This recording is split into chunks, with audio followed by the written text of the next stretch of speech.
Hi guys, it's Vlad here.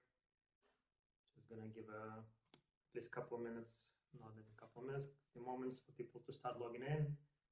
Just want to thank everybody that took the time to watch the part one and part two of my Facebook lives, where I discuss the current situation and COVID-19. And for most of you who are actually joining in, most likely have seen my comments this whole last week.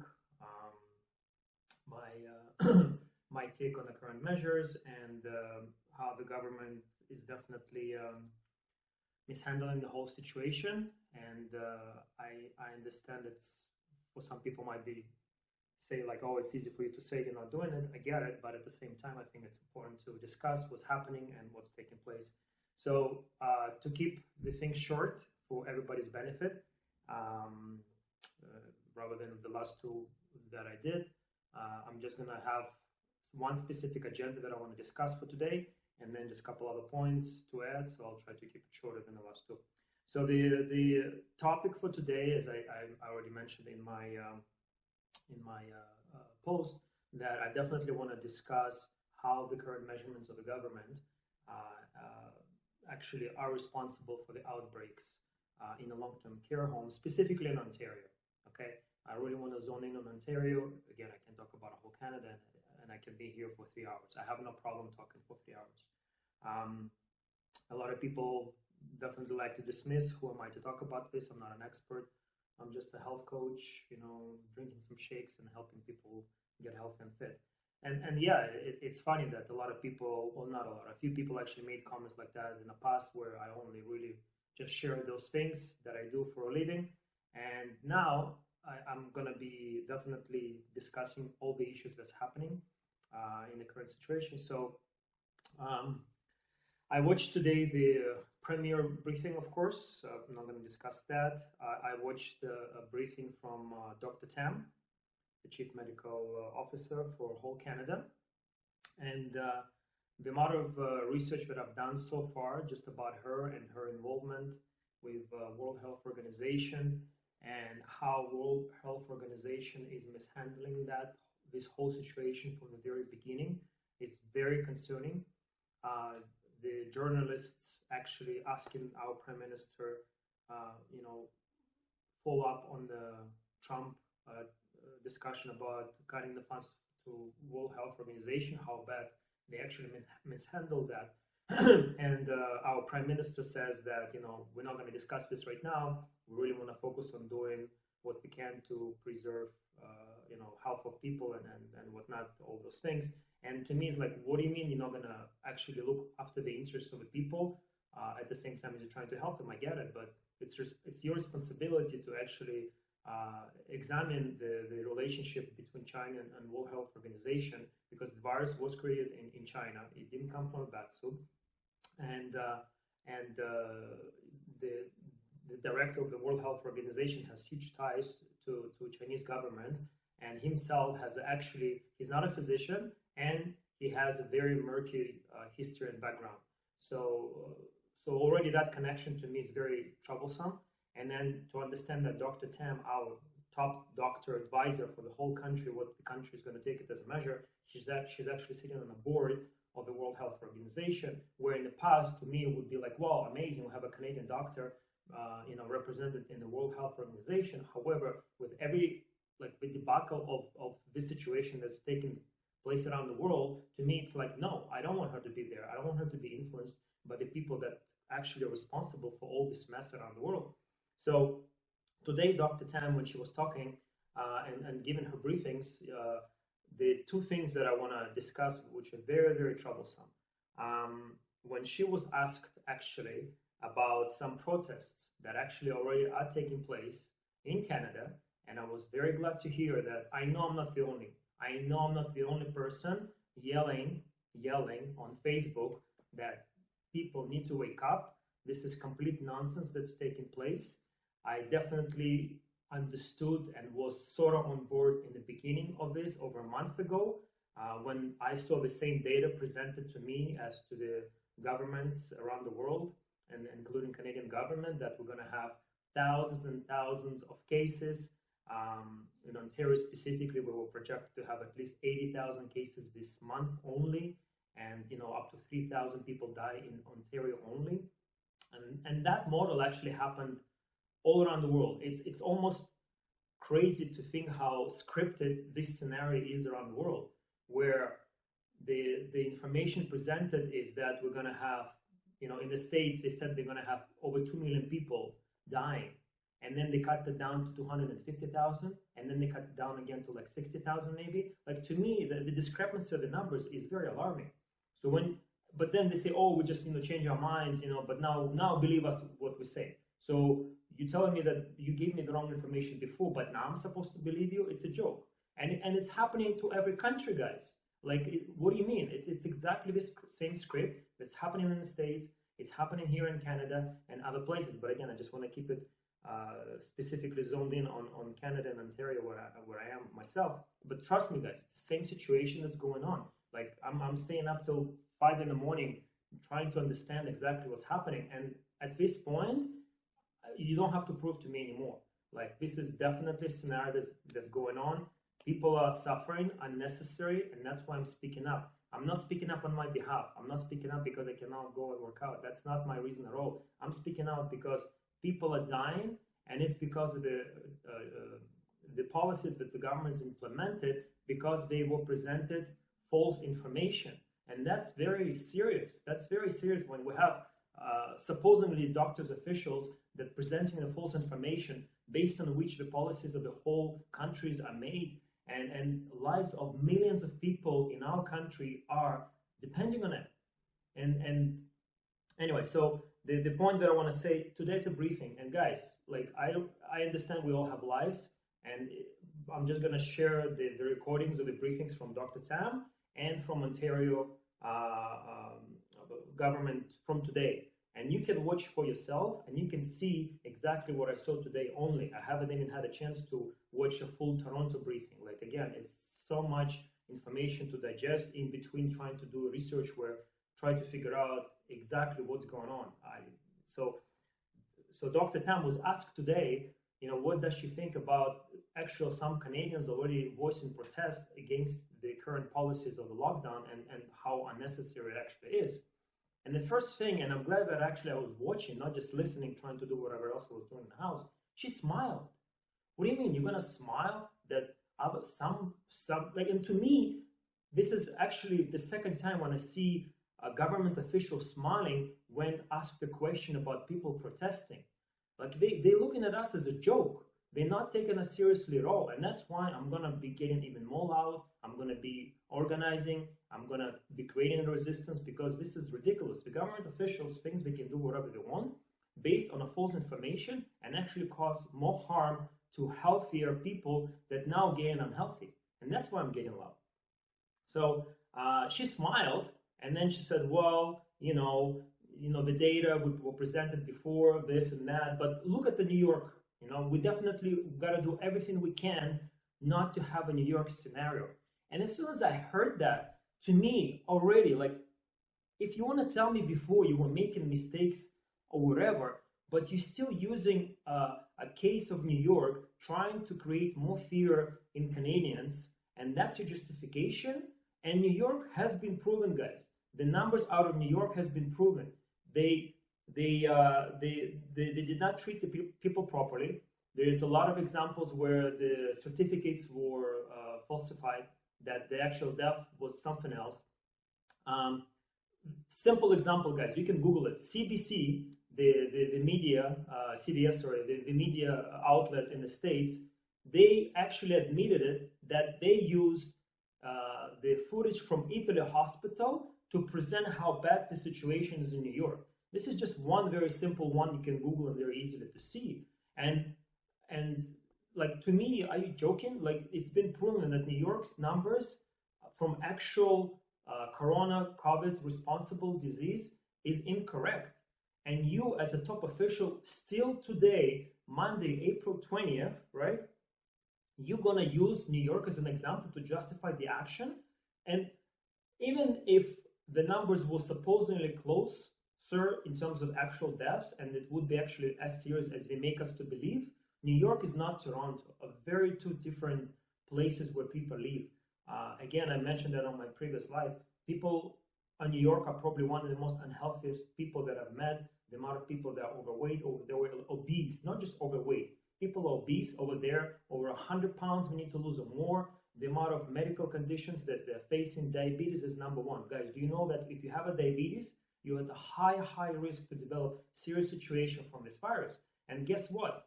A lot of those people, those conditions are at the high end. And the amount of smokers that are in New York and in the States in general is insane. And again, you can be up to 14 times higher risk of developing serious conditions from this virus if you're a smoker. Like, why is that still not discussed? It's been over a month of the lockdown, and that's still not discussed, that if you're a smoker, still not a single medical professional, at least that I heard, if you find somebody in Canada discussing on a news briefing that smoking is a serious adverse effect and can be created from smoking, all those things basically with smoking, like not even a single one person mentioned it. And on the same note, you know, when they say to us, well, the young people actually can be affected by this. Well, let's think what's been going on in the last few years with the young population. What they've been really doing, if not smoking, they've been vaping.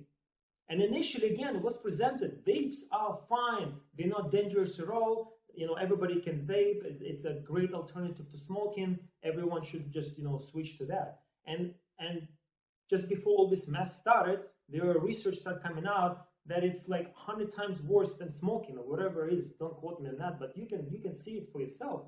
So the amount of young population that are actually vaping right now, guess what? They're at a huge high risk of developing serious conditions from this virus.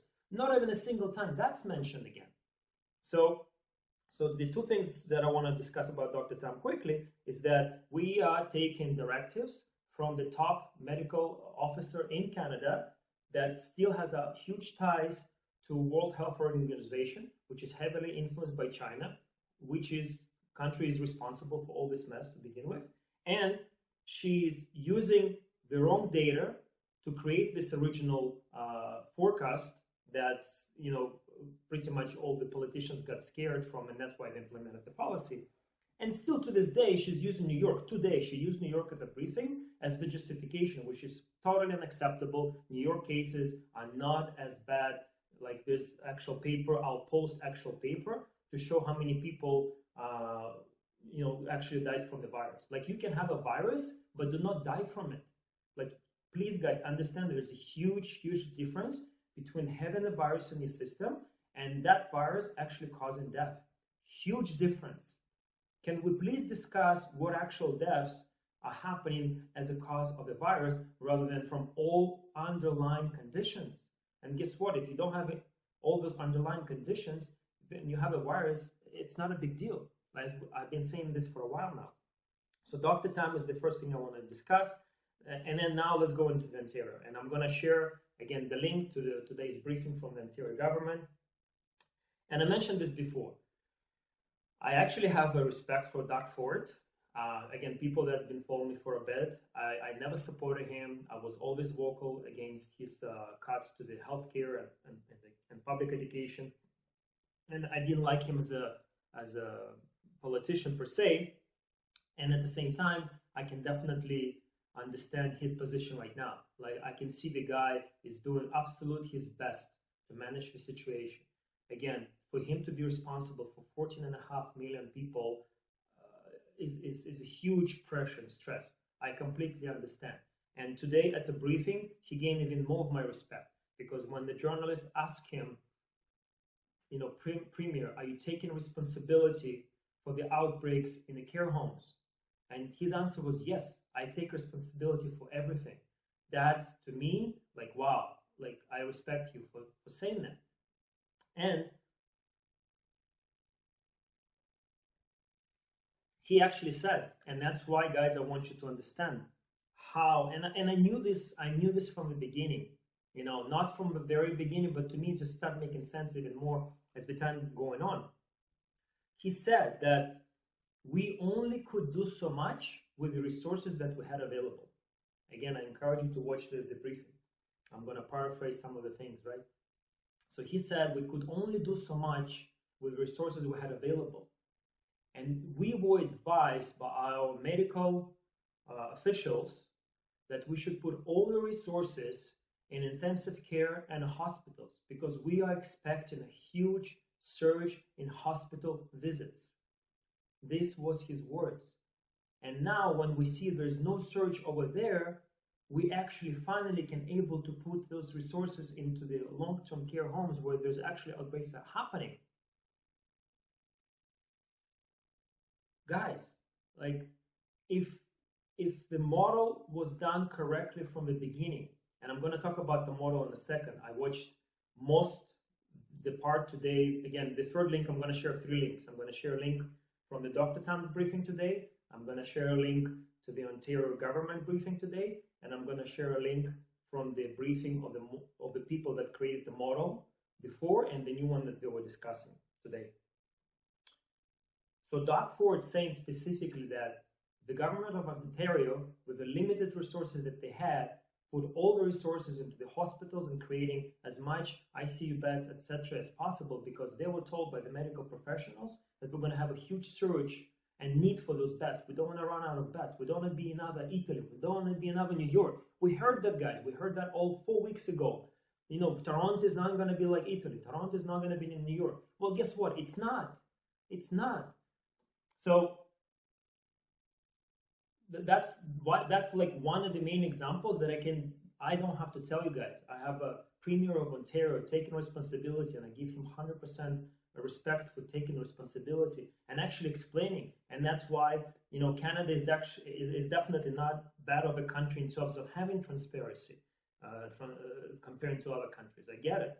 And again, especially with someone like Doc Ford comparing to, for example, Trudeau, I definitely can see a difference. Like, you know, don't make me part of the Ford Nation per se just yet, but there's a huge difference between Prime Minister of Canada and Premier of Ontario in terms of how they conduct themselves at the briefings. You know, our Premier of Ontario is actually taking responsibility that, yeah, I take responsibility for everything that's happening here. So that was good, and thanks to him for that, saying that. So then we actually have a separate ministry that's responsible for long-term care homes, guys, in Ontario specifically. I don't know exactly. I'm going to, obviously, this is not going to be the end. This is going to be going on, and I'm going to continue talking about this, and I'll do my best to make shorter rather than longer videos. But, I think it's important to have a conversation, and whoever wants to watch the whole thing, they can. And if not, again, I'll try to edit with some notes, and you can skip maybe and listen to the specific part that you want to listen and whatnot, right? Like people do on YouTube. I definitely need a team. I need a team of people trying to put all things together and help me out if you can. So Doug Ford said that, I'm responsible for everything. The resources that we had are very limited, and we had to put them to create the structure for the surge that we were expecting. 80,000 people gonna be infected in Ontario. Up to 3,000 people are gonna be dead in Ontario. That's what was presented to us. And it didn't happen, Out of the 1,200 ICU beds that we had available in Ontario, what I understood and I heard 2 days ago, we only needed 200 guys. 200, and that's just one simple example of mismanagement of resources that could have been easily put to help protect the risk population that's already is isolated. This is why I'm yelling that people are actually dying in the long-term care homes because of the current measures of the government, okay? And they could have been easily protected from January. Like we had a first case in Canada in January. And still to this day, you're not gonna have all long-term care homes in Ontario under lockdown and protected and have a severe screening process to make sure that those people are protected. Like January, February, March, like middle of April. Like, are you kidding me? Like, it's a joke. So, so then we have a Ministry of Long-Term Care Homes, and that lady comes after Doug Ford and actually says, and actually gives excuses. So, unfortunately, this is what I said yesterday at my live, that Doug Ford, I can see him being, a good as a leader. Unfortunately, you're only as good as your team. And she was a great example of someone I can see is a weak link 100%. Like she started making excuses right away. This is unprecedented. We didn't expect this. The ministry apparently got created last year. So she's been in charge of this ministry almost for a year. Okay, let's say give it 9 months. Okay, what do you mean you were not prepared? Again, we discussed this. This is not the first time this is happening. In Canada, in my 20 years of living here, we had 2 other corona-like situations, SARS and swine flu. Okay, so it's the same risk population that's at risk with flu and previous SARS.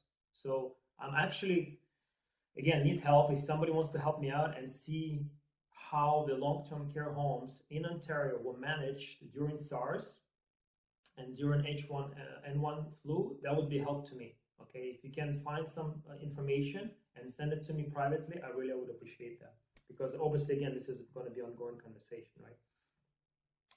So then that lady comes on again. I don't remember her name. I don't even want to know her name. I think she should be fired. Again, Doug Ford is a gentleman. I know he doesn't want to fire anybody right now and doing a horrible job. But as soon as this mess is over, I think she should be definitely fired. And I personally think the measurements that they're implementing right now should be permanent, that long-term care homes should not be part of the private corporation. It should be definitely the responsibility of the government, okay? So continue on the conversation of the model and how the model was created. So that's the third link that I'm going to mention, that the model for Ontario was created supposedly on 3 scenarios. The best case scenario, they considered to be a South Korea in terms of how many cases we're going to have and how many people are going to die and all those things. As a middle ground, they considered us. Now, to me already, I don't understand how can you consider a model for a specific place using that place. So again, to me already even that kind of, what do you mean? You're going to try to create a model for a place that you're actually doing it for. So, and then as a worst case scenario, guess which place they try to use? They use Italy. And Italy, like New York, is definitely an outlier. And this, the conversation of outliers, of the numbers of cases and death rates, is going to be a separate Facebook Live I'm going to do. Okay? So Italy, as New York, is another huge outlier in terms of how bad the situation got specifically because of the virus. Okay? And oh boy. So Italy, there's so much stuff. Like the healthcare system is actually not number one. I don't know who created the article that Italy is supposed to have, first best or second best healthcare system. Apparently it's a joke, because now that I'm actually doing all the research and I'm actually listening to the Italian doctors that sharing their experience, it's very bad. I don't know. I haven't even been to Italy yet. I definitely was looking forward to go to Italy soon. We'll see when we can travel with all this nonsense, but it's not the best at all. So the healthcare system is stretched. Specifically, what I researched, Italy, they had apparently very small amount or very underdeveloped or undercut intensive care system within hospitals, right? So if someone actually would come with a severe case of this virus, well, guess what? They're gonna have a tough time even helping those people in Italy, right? And at the same time, it's an aging population. I'll double check my data, but I overheard that because it's an aging population, there's like 2,000 Italians die every day just because of old age anyway, guys. Okay? Are we talking about those numbers? No. Because why would you want to talk about it? Because then it would go against the policies that you want to make as a government. You wouldn't even question them. Like, what do you mean? So,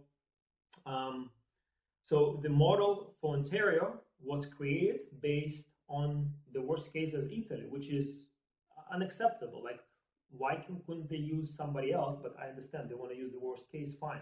So this is what I'm going to get to. The best case scenario for ICU beds for Ontario was 700, okay, which is still almost 2.5 times less of what was necessary. So this was, again, one more proof that I want to show you guys how bad of information was presented by the medical professionals from which we're supposed to take advice about all this thing going on and how likely they think they can change their minds, and then we're supposed to take their advice anyway. It's really, really, really crazy to me. I don't know. Maybe it's not crazy to you, but to me it's very crazy.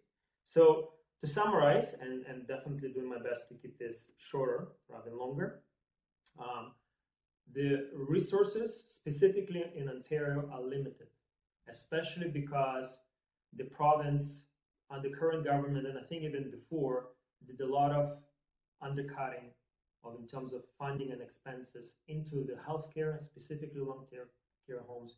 I heard articles from before the inspections, even like basic inspections. Even last year, they had huge problems that not enough care homes were inspected on a regular basis, even before all of this. So what do you mean you're not prepared? Of course you were not prepared. You were not even doing proper inspections last year before this.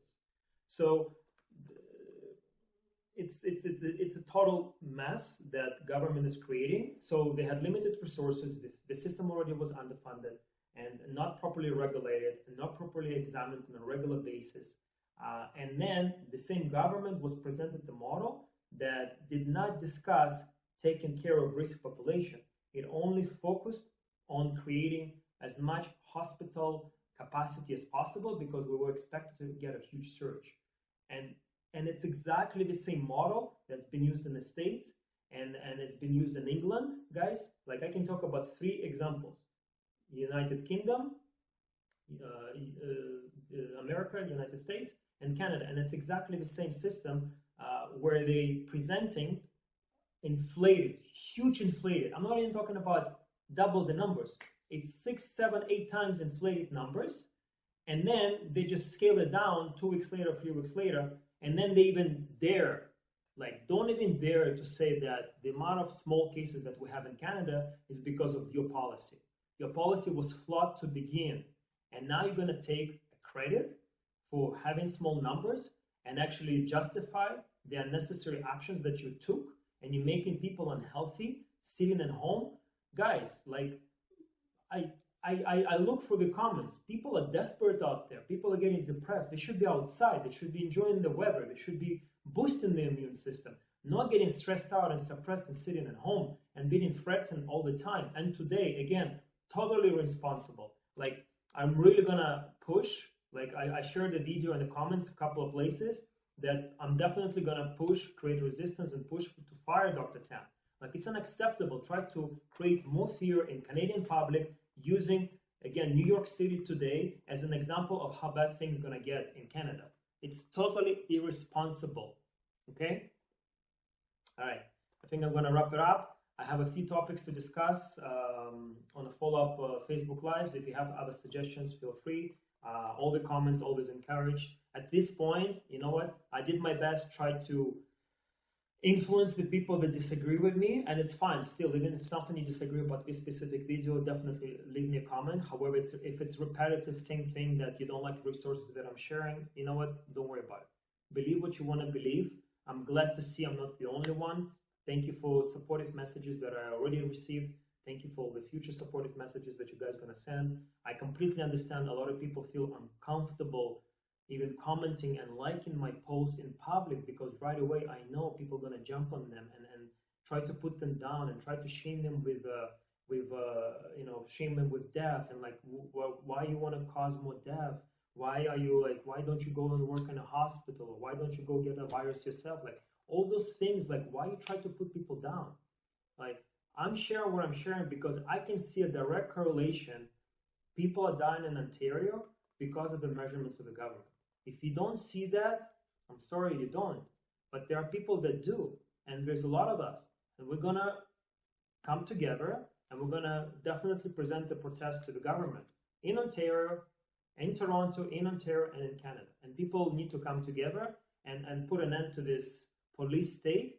I shared a link that if anyone is getting a ticket, there is a guy that already created the website and has lawyers all across Canada and more adjoining. He has so far in a few cities and definitely going to get more, that every ticket should be fought. Do not pay the ticket. It's not about even paying half of a ticket or less, 10% of a ticket. Every ticket should be fought for people, the guy was feeding someone, feeding homeless in Calgary and got a ticket. And then the video is horrendous how police is assaulting him for feeding the homeless people outside. Like, he's doing the government's job, feeding the people. Anyway, I can ramble for 3 hours, no problem. Like, again, people made jokes before that I would not say much besides only sharing my workout videos and shakes pictures. But trust me, I have a lot to say. I have a lot to say.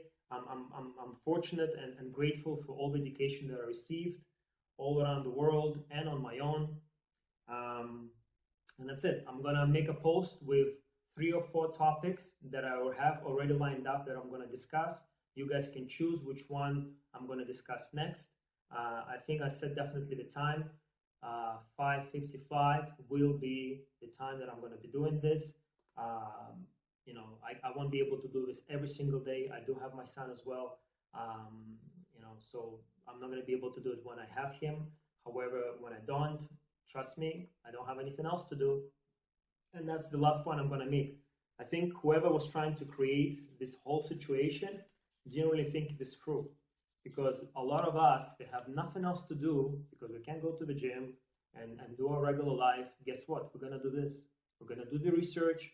We're going to share it. We're going to discuss among us. And then we're going to, get together and rise up. And that's it. Power to the people. Love you all. Stay healthy, guys.